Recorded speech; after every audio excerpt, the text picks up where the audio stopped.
मैं Santosh Kumar Ojha from Ojha classes आज एक नए वीडियोज़ के साथ लेकर आया हूँ। खासकर एसएससी जीडी और आईटीआई पॉलिटेक्निक से संबंधित जितने भी सारे आने वाले परीक्षाएं हैं, इसमें से इसी का ध्यान में रखते हुए एक नए वीडियोज़ बना रहे हैं, जिसमें से 40 से 50 क्वेश्चंस के आसपास होंगे और सारे सेक्टर को छुआ गया है। जैसे समझ सकते हैं कि मध्यकाल, प्राचीन काल और मुगल काल का इसमें संकलन है। तो नंबर 1 क्या क्वेश्चन है कि जैन धर्म के संस्थापक कौन थे?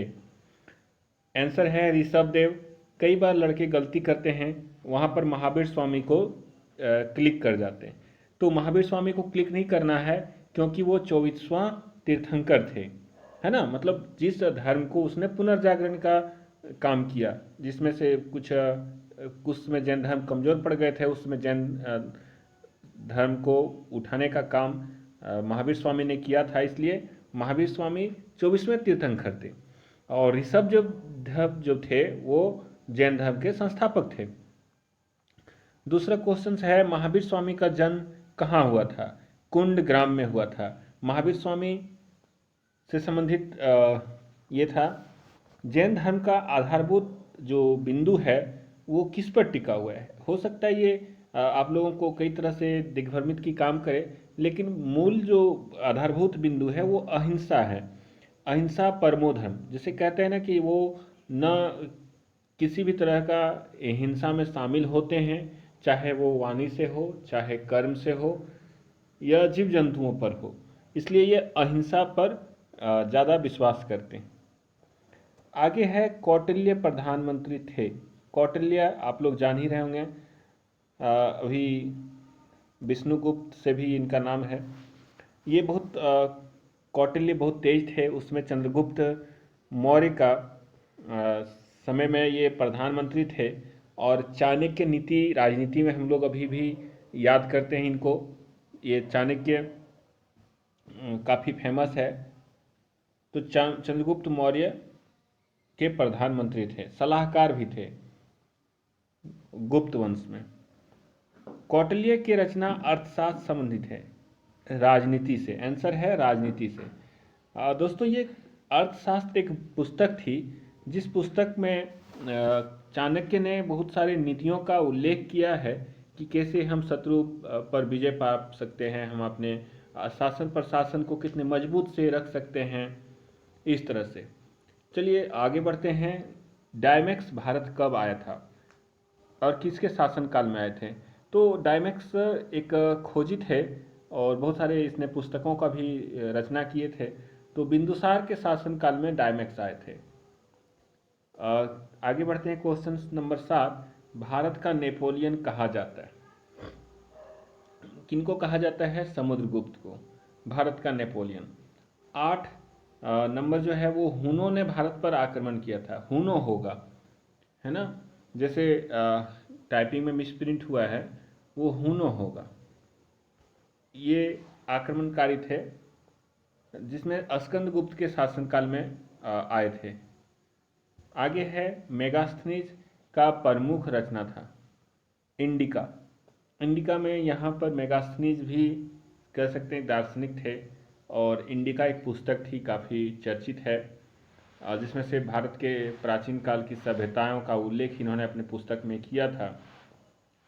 आगे बढ़ते हैं। सिंधु घाटी सभ्यता का खोज किसने किया था? राय बहादुर दयाराम साहनी ने। आंसर क्या है? राय बहादुर दयाराम साहनी ने। कहीं कहीं सिंधु घाटी को हम लोग हड़प्पा सभ्यता भी कहते हैं, इस पर भी विशेष ध्यान रखेंगे आप लोग। ये जो क्वेश्चन है, वेदों का संपूर्ण किसने किया था? यहाँ पर वेदों का संकलन किसने किया था? संकलन मतलब जमा किसने किया था? वो थे वेद व्यास। वेद व्यास जी, इसलिए इनका नाम वेद व्यास पड़े। गायत्री मंत्र किस वेद में उल्लेख है? आगे बढ़ते हैं। गायत्री मंत्र ऋग्वेद में उल्लेख है। बहुत इंपॉर्टेंट क्वेश्चन है, इसको याद रख लेंगे। नंबर 13, सत्यमेव जयते किस उपनिषद से लिया गया? जैसे वेद होते हैं उसी तरह से उपनिषद भी होते हैं। तो आंसर है सत्यमेव जयते किस उपनिषद से लिया गया है? मुंडको उपनिषद से। आगे बढ़ते हैं। नंबर 14वां जो है वो बौद्ध धर्म के संस्थापक कौन थे? और आंसर है इसका बौद्ध धर्म के संस्थापक गौतम बुद्ध थे। और ये 15वां जो नंबर है वो अशोक के सर्वाधिक अभिलेख किस भाषा में उपलब्ध है? अब दोस्तों ये आपको थोड़ी सी कन्फ्यूजन लग रहा होंगे कि अभिलेख क्या होती। अभिलेख और शिलालेख, अभिलेख होते हैं जो उस समय में चौक चौराहे पर कुछ अपने विशेषताओं को या अपने नियम कानूनों को अंकित करते थे, जिसमें से लोग उसको पढ़ते थे और अपने दिनचर्या में फॉलो करते थे। उनकी ये भाषा थी प्राकृत भाषा। प्राकृत भाषा आज तक शायद हम लोग उतना पढ़ नहीं पाए हैं। भारत में प्रथम मुस्लिम शासक कौन था? भारत में प्रथम मुस्लिम शासक ने, ये कह सकते हैं कि आक्रमण किसने किया हो, तो मोहम्मद बिन कासिम ने। भारत में प्रथम मुस्लिम शासक थे या आक्रमण जो किए थे वो मोहम्मद बिन कासिम थे। मोहम्मद बिन कासिम कहाँ से आए थे? ये अरब से आए थे। और भारतवर्ष में गुलाम वंश के संस्थापक कौन थे? तो ये कुतुबुद्दीन ऐबक थे। 8वां नंबर में कुतुबुद्दीन ऐबक। कुतुब मीनार का निर्माण भी इन्होंने किया था। गुलाम वंश इसलिए कहा जाता था, ये दास थे, है ना, और दास होने के नाते इन्होंने ही दिल्ली पर गुलाम वंश का नींव रखा था। पाल साम्राज्य की स्थापना किसने की थी? तो आंसर होगा गोपाल ने। नंबर 20 क्वेश्चन है, मोहम्मद गजनी ने सोमनाथ मंदिर पर आक्रमण कब किया था? ये दोस्तों बहुत इंपॉर्टेंट क्वेश्चन है हमारे लोगों की नज़र में कि मोहम्मद गजनी ने सोमनाथ मंदिर पर आक्रमण, गुजरात में है सोमनाथ मंदिर। अकूत खजाना थे, अकूत संपत्ति को मंदिर के अंदर से निकाल करके ले गए। और ये वर्ष थी 1024 ईस्वी में। इनमें से कह सकते हैं कि इतनी खून खराबा हमारे देश में का रीढ़ की हड्डियां होती थी उसमें मंदिर, वहाँ पर अकूत संपत्तियां होती थी। और मोहम्मद गजनी का सबसे बड़ी लालसा होती थी कि मंदिरों में आक्रमण करके उनकी जो पड़ी हीरे जवाहरात वहाँ पर हैं वो वापस अपना देश ले जाना। तो ये दोस्तों याद रखेंगे कि मोहम्मद गजनी ने सोमनाथ मंदिर पर आक्रमण किया था 1024 ईस्वी में, और ये गुजरात में है। 21वां नंबर है, तराइन का प्रथम युद्ध कब हुआ था और किनके किनके बीच हुआ था? तराइन का प्रथम युद्ध 1191 ईस्वी में हुआ था और पृथ्वीराज चौहान ने मोहम्मद गौरी को पराजित किया था। ये प्रथम द्वितीय चलते रहा और पृथ्वीराज चौहान हर बार मोहम्मद गौरी को हराते थे। लास्ट में एक ऐसा समय आया जब पृथ्वीराज चौहान खुद हार गए और मोहम्मद गौरी जीत गए। आगे बढ़ते हैं। नंबर 22वां जो है, चंदावर का युद्ध किसके किसके बीच हुआ था? चंदावर का युद्ध जो है वो मोहम्मद गौरी और जयचंद के बीच हुआ था। यही वो जयचंद थे जिन्होंने मोहम्मद गौरी को बुलाए थे भारत पर आक्रमण करने के लिए। 23वां नंबर क्वेश्चन है, सिकंदर ने भारत पर आक्रमण कब किया था? सिकंदर ने भारत पर आक्रमण 326 ईस्वी पूर्व किए थे। ये सिकंदर को रोकने के लिए कह सकते हैं, अभी हम लोग जो चंद्रगुप्त मौर्य के बारे में पढ़े और चाणक्य के बारे में पढ़े, वही थे इनको सिकंदर को रोकने का। नंबर 24वां, मेगास्थनीज किसके दरबार में थे?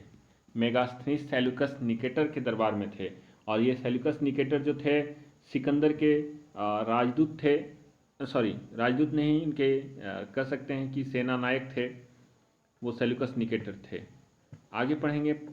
नंबर 25वां, कलिंग का युद्ध कब हुआ था?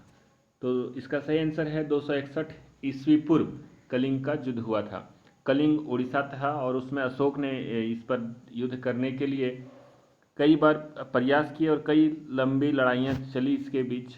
कलिंग को युद्ध जीत तो गए, लेकिन बाद में इनका कह सकते हैं हृदय परिवर्तन हुआ और भारतवर्ष में ये सबसे बड़ी लंबी लड़ाइयाँ थीं कलिंग का युद्ध। अशोक ने इसी के बाद बौद्ध धर्म को अपना लिए और अहिंसा पर ज़्यादा ध्यान दिए। आगे पढ़ते हैं। 26 नंबर क्वेश्चन है वो धम होगा, धम यात्रा की शुरुआत किसने की थी? वो अशोक ने किए थे। 27 नंबर जो है, सांची का स्तूप का निर्माण किसने किया था? वो भी अशोक ने किया था। तो कह सकते हैं कि जब निर्माण या किसी भी तरह का जो पद्धतियाँ होती है वो लागू करने का भी क्वेश्चन पूछते हैं कई बार कि किसने शुरू किया, किसने निर्माण किया, याद रखेंगे। 28वां नंबर क्वेश्चंस में आते हैं कि शुंग वंश के संस्थापक कौन थे। शुंग वंश के संस्थापक पुष्यमित्र शुंग थे। और इसी तरह आगे बढ़ते हैं 29 नंबर क्वेश्चन में कि मुगल वंश के संस्थापक कौन थे। ये मुगल वंश के संस्थापक बाबर थे। आगे पढ़ते हैं कि बाबर ने प्रथम आक्रमण भारत पर कब किया था। उसका सही आंसर है 1519 ईस्वी में भारत में प्रथम आक्रमण बाबर ने किया था। 31वां नंबर क्वेश्चन है पानीपत का युद्ध किसके किसके बीच हुआ था और कब हुआ था। ये बाबर और इब्राहिम लोदी के मध्य हुआ था पानीपत का युद्ध, और ये 21 अप्रैल 1526 ईस्वी को हुई। आगे 32 नंबर क्वेश्चन है चौसा का युद्ध कब हुआ था। चौसा का युद्ध 26 जून 1539 को हुई। चौसा का युद्ध महत्वपूर्ण है, इस डेट जरूर याद रख लें। 33 नंबर क्वेश्चन है अकबर के संरक्षक का क्या नाम था। अकबर के संरक्षक का नाम था बेरम खान, है ना, बेरम खान। 34 नंबर है हल्दी घाटी का युद्ध किसके किसके बीच हुआ था। हल्दी घाटी का युद्ध जो है राणा प्रताप और मुगल के बीच हुआ था। आगे पढ़ेंगे दोस्तों, मनसबदारी प्रथा किसने शुरू की थी। मनसबदारी प्रथा अकबर ने शुरू की थी दोस्तों। ये विशेष याद रखेंगे। झरोखा दर्शन को समाप्त किसने किया था। 36वां नंबर क्वेश्चन देखिए, झरोखा दर्शन को समाप्त किसने किया था। ये औरंगजेब ने भी किया था। और भारत के इतिहास में जिंदा पीर किसके नाम से जाना जाता है। जिंदा पीर किसे कहा जाता है। 37वां नंबर क्वेश्चन है, इसका सही आंसर है औरंगजेब। और इस तरह से आगे बढ़ते हैं। 38 नंबर गुरु तेग बहादुर की हत्या किसने की थी। आंसर है औरंगजेब ने।